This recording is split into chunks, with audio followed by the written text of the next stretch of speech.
Numerous deaths have occurred in this old jail, from bar and brothel closings gone wrong to inmates even lighting themselves on fire. Today, I'm going to tell you guys about some of the most tragic deaths that occurred at the Licking County Jail.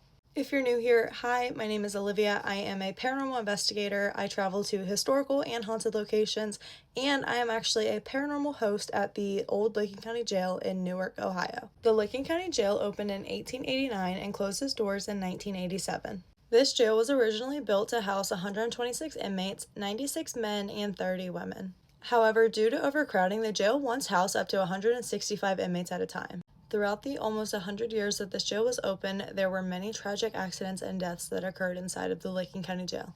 Today, I'm going to tell you guys 3 of the most tragic and infamous deaths that occurred. And it's said that the spirits of all 3 individuals that I'm going to discuss still linger inside of the jail to this day. I'll start off strong with probably the most infamous inmate that the jail housed and the most tragic death.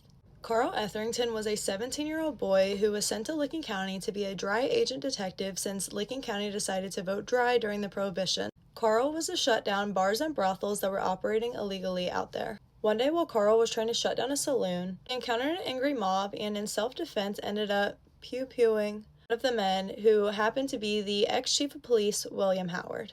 Carl was beaten up pretty bad, and he was then arrested and taken to the Licking County Jail.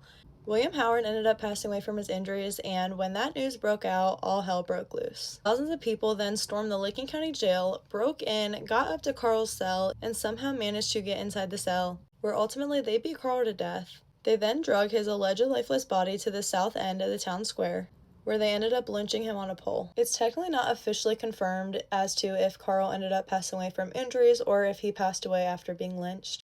However, Carl ended up being killed, and his story is by far the most tragic death that occurred inside of Licking County Jail. Carl is now buried back home in Kentucky, and if you visit the Licking County Jail, we have a massive binder with all kinds of documents, news articles, and even the really tragic autopsy photo of Carl after this accident.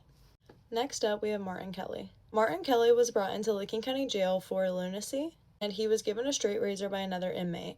Martin then used the straight razor on his throat, unaliving and nearly decapitating himself inside of the shower on the first floor cell block.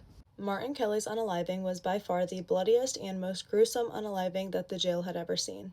Next up, we have Mae Varner. Mae Varner was a 55-year-old inmate who was often brought into the jail for public intoxication, amongst some other things. The night of her death, she was taken to the hospital and had her stomach pumped because she overdosed on sleeping pills, and after her hospital trip, she was brought to the jail. On the way to the jail, she told the sheriff, "If you take me to this jail, I will unalive myself," and the sheriff basically said, "Not in my jail, you won't." That night, Mae was the only female inmate in the jail,